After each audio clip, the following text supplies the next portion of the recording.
एक घने जंगल में एक छोटा सा लेकिन बहुत चालाक चूहा घूम रहा था। वो अपनी छोटी छोटी आंखों से इधर उधर देख रहा था जब अचानक उसे एक बड़ी सी परछाई दिखाई दी। चूहा थोड़ा डर गया और उसने पीछे मुड़कर देखा। वहां एक बड़ा सा गधा खड़ा था, लेकिन उसकी आंखों में अजीब सा डर दिख रहा था। चूहे ने धीरे से पूछा, गधा भाई, तुम इतने डरे हुए क्यों हो? गधे ने गहरी सांस ली और कहा, मैंने एक बहुत बड़ी गलती कर दी है। मैं एक गुफा में गया था और वहां मैंने कुछ खा लिया। अब वो चीज मुझे ढूंढ रही है। चूहा हैरान होकर बोला, क्या? कौन ढूंढ रहा है?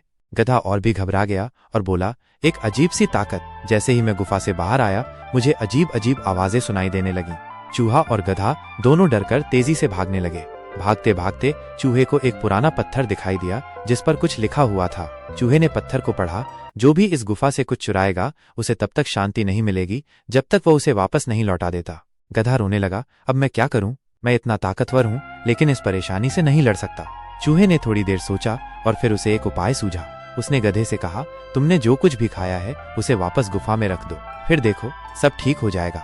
गधा डरते डरते वापस गुफा में गया और उसने उस चीज को वहीं रख दिया जहां से उसने उठाया था। और अचानक सब कुछ शांत हो गया।